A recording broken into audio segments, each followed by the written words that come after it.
So a lot of people, in my opinion, have attempted to insert themselves or insert the Israel-Palestine conflict into their content. And the reason I haven't really done that is because I haven't found that a lot of what is going on is necessarily relevant to what I make and what I talk about. There is now a situation that has developed over the past couple months that I've been keeping an eye on, which is the MUBI Israel situation. More aptly described, this is a situation where MUBI is taking and is partnering with a financial company that has as a partner another company, which is an Israeli startup focused on, as the company says, changing battlefields. The founders of this company served in the Israeli military, has then gone out on their own to start a new company, and from what I can find, seems to be supporting Israel in their conflict with this new idea that they've got. But what they seem to be doing is inserting commercial technology on the battleground and making it easier for battlegrounds to be turned into something that they're referring to as data centers, collecting information about what is going on a battleground much easier than it currently is. I'm not really keyed in all that, and I don't understand how that goes, but at the base level, this is an Israeli company focused on the military, founded by Israeli military veterans who are partnered with a company that is also partnered with MUBI. That is the bare bones of this argument. We're going to get deeper into this, who the people are, who the companies are, and why ultimately I believe that it was the correct decision for me personally cancel my MUBI subscription. It does not seem correct, in my opinion, for me to give $11.99 to a company every month that has ties, whether it's directly or indirectly, to the Israeli military. But for the sake of transparency in this video, I think it's worthwhile that I tell you that.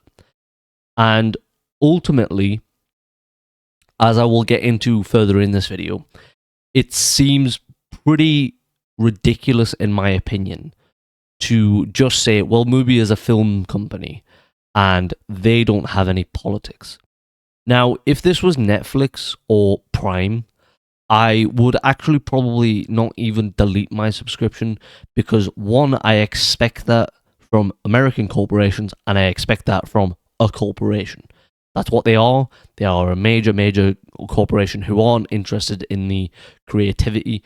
They are simply there to make money and to essentially propagandize around their CEO's images. MUBI is a company that is centered around cinephiles and cinema buffs. It cannot attempt to distance itself entirely from the topic of politics, because inherently, the deeper you go into any art form, the more likely you are to encounter politics.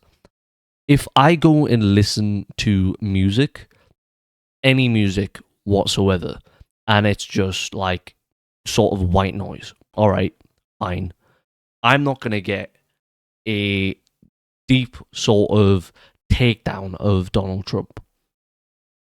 However, if I go and listen exclusively to Indian music, and let's say that through listening to Indian music, I become more interested in the artists' lives, the labels. Who else does those labels have on their payroll that I'm not currently listening? By proxy, by me becoming more invested in that one art form or that one subgenre, I am naturally going to become more aware of politics, because that's what happens. If I become heavily invested in Kendrick Lamar, which I promise you I am more likely to encounter his politics than I am to encounter Drake's or David Bowie's. I don't listen to those artists, so I'm not going to encounter their politics, or I don't listen to those artists very deeply. So when MUBI turns around and says, we don't engage in politics, we can't say anything specific, or when people say, just take film as it's film, it's not meant to engage in politics. All right, fair enough, but that's not what MUBI is.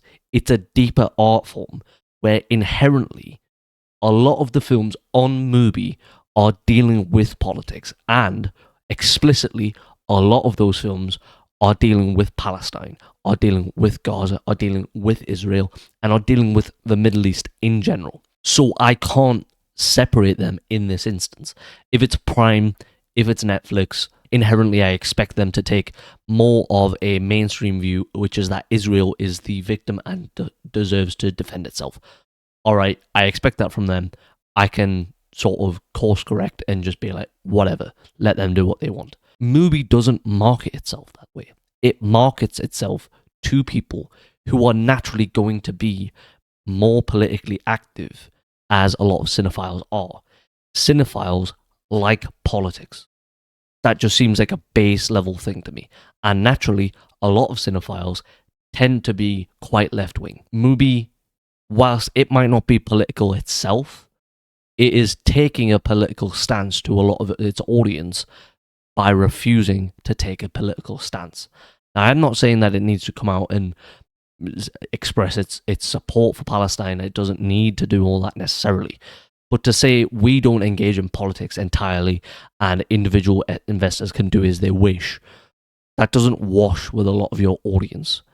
And it doesn't wash with me. It has also acquired a $100 million investment from Sequoia Capital, who is the company in question and is the linchpin of this argument, this debacle that's currently going on. So MUBI, if we look at the past year of what it's done, it had the biggest year on record so far. So it had films like The Substance, The Girl with the Needle, Grand Theft Hamlet. With these projects, they naturally seem to shift all over, which is a big focus of MUBI, which is that they claim they will go out to places that a lot of other companies, a lot of other studios don't focus on, and they will find projects. So as I understand, Dahomey is a big African production. The Girl with the Needle is Danish, I believe, and then Grand Theft Hamlet and The Substance are both American, but The Substance has a French director. So the Substance came within a hair's length of winning Best Picture, of winning Best Actress at the Oscars. So this is a major studio that we're now dealing with. But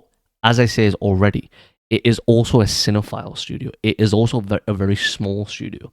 It's not going to compete with, Netflix, Paramount, Disney, Warner Brothers, because it's not attempting to do that. It is attempting to cater to smaller audiences, and it is attempting to do that by buying up a lot of indie projects at places like Cannes, which it is just done, and it took a lot of projects off the board. And it swung for the hills. It secured a lot of major projects with big stars. So Die My Love, which is the Jennifer Lawrence and Robert Pattinson film, it secured for $24 million, which is its biggest ever investment. It Was Just an Accident, which is the Jafar Pahani film about his Iranian, I believe, exile. There is Alpha, which is from Julia Ducournau, who did Raw and Titan. There is Sentimental Value, Surat, The Sound of Falling, The History of Sound, The Mastermind. It's invested big money in these films, and it's going to have another big year. It's aiming for Oscars, that's what it wants. So it is here to stay. But as I say, again, it is catering and it wants the approval of cinephiles and cinema buffs.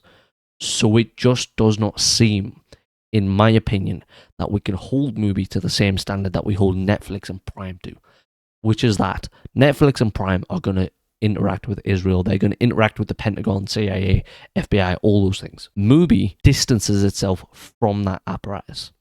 And it does so, whether it knows it's doing it or not, whether it's passive or whether it's active.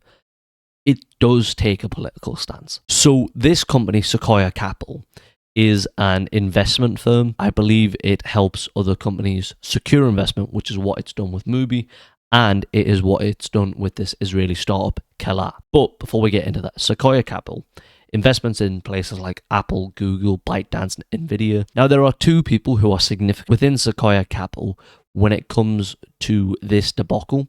One is a man called Andrew Reid, and one is a man called Sean Maguire.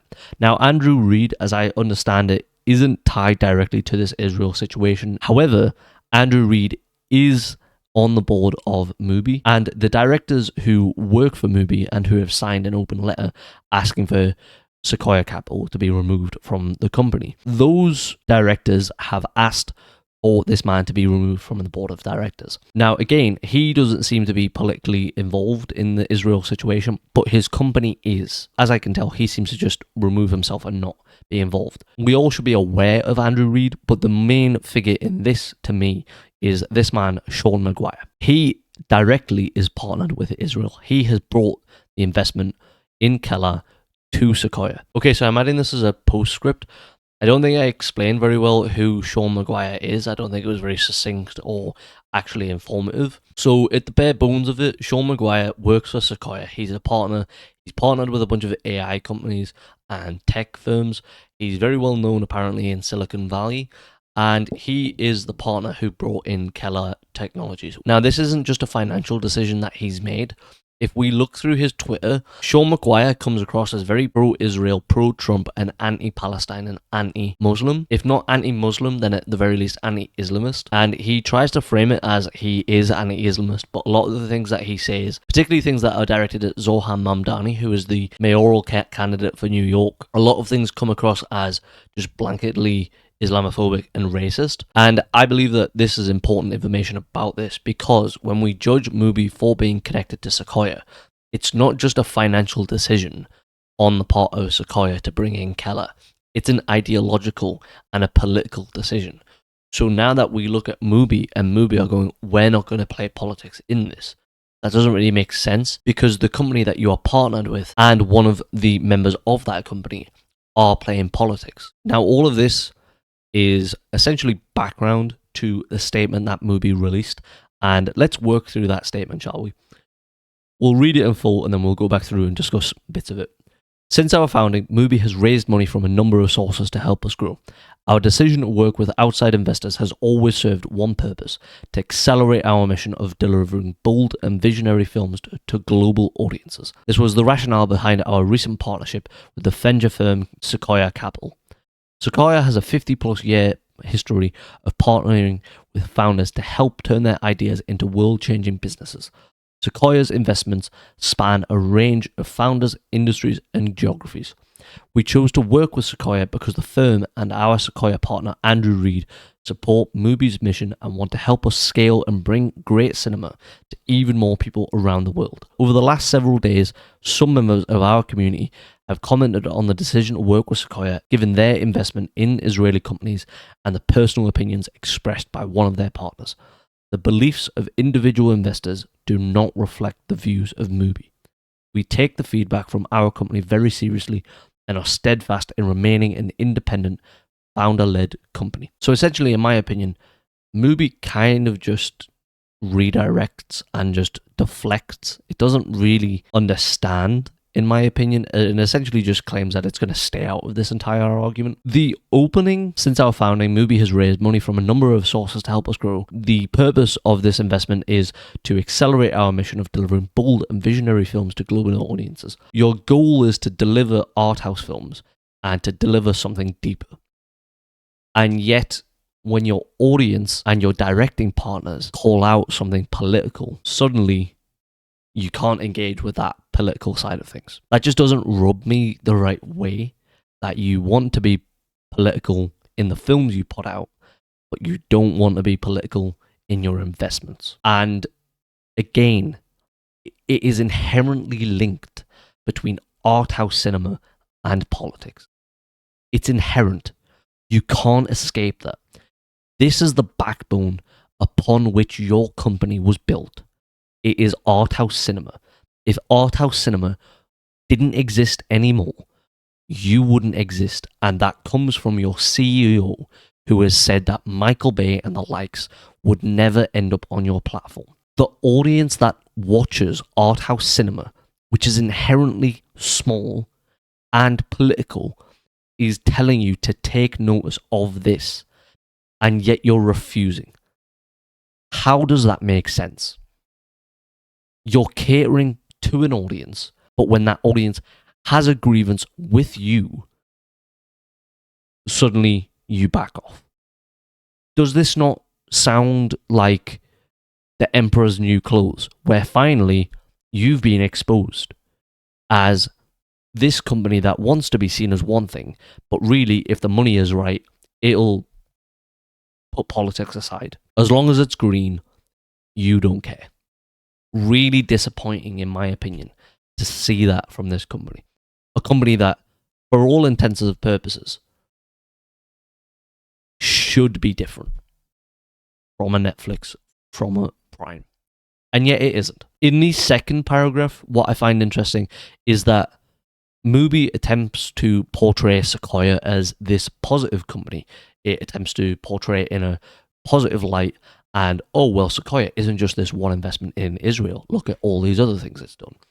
It attempts to portray it in a positive light, but yet can't say, oh well, this investment and this one negative thing that it's done is negative and it shouldn't have done that. It can't do that, but it can portray it in a positive light. It's not taking a stance on Israel, but it is taking a stance on the company that invests in it, which, I'm sorry, but is a stance. That seems inherent. If Sequoia is investing in Israel and you are investing in Sequoia, or Sequoia is helping get investments for you, that's a statement enough. It's not MUBI saying it's in favor of what's happening in Palestine. It's not saying it's against what's happening in Palestine. But it is saying that it's willing to put aside what's happening in Palestine. So this video is going quite long. But essentially I wanted this to be an informative sort of video about what's going on and ultimately why I believed it was right for me to de-invest essentially from MUBI. Now, as an outro, because I don't want to get caught in knots in the future, I do think it's worth us questioning what do we do when MUBI's films come out in cinemas. Now, I'm not altogether comfortable with the idea of going to the cinema to see some of MUBI's films. However, as I've already listed, they've got some pretty major films coming out, and they've got some pretty major films that are going to probably be Oscar contenders.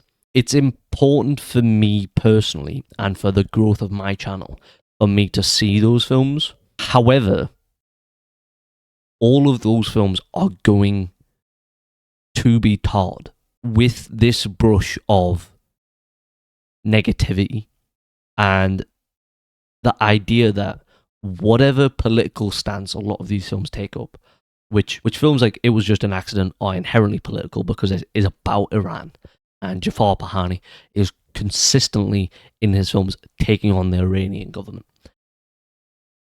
Whatever those films do politically or otherwise, I have to approach it through a lens of acknowledging that MUBI is not a serious company.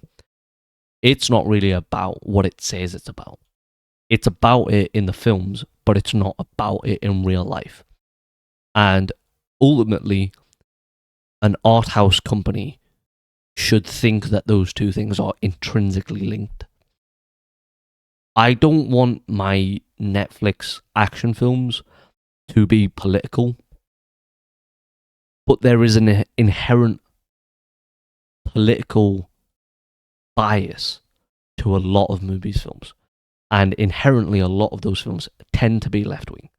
So now that MUBI is attempting to distance itself from that is again an Emperor's New Clothes situation where it's mask off, exposed. I see MUBI for what it is now, which is the same as Netflix and as Prime, and I am going to judge them on that scale. And I am going to judge MUBI for that, because they have continuously told us that they are not that. And that's deeply disappointing to me, because companies like A24 and Neon and MUBI are telling us they're different. A24 have already disappointed a lot of people like me with the Civil War AI debacle. Whether you agree or disagree with the political stance of their films, so many of their films are political. And so now, when there seems to be an obvious consensus among a lot of cinephiles and cinema buffs, one of these companies can't stand with its audience and with its directors even. So in the future, every time that one of these films come out, I'm going to mention it, because I don't feel like I can just write off these films entirely. One of these films, Sentimental Value, is a film that I cannot wait to see, and I can't escape that. But all of those films will be judged by me on that scale of, oh, well, this is political, or oh, well, this is a good film. But remember that thing about MUBI that you did.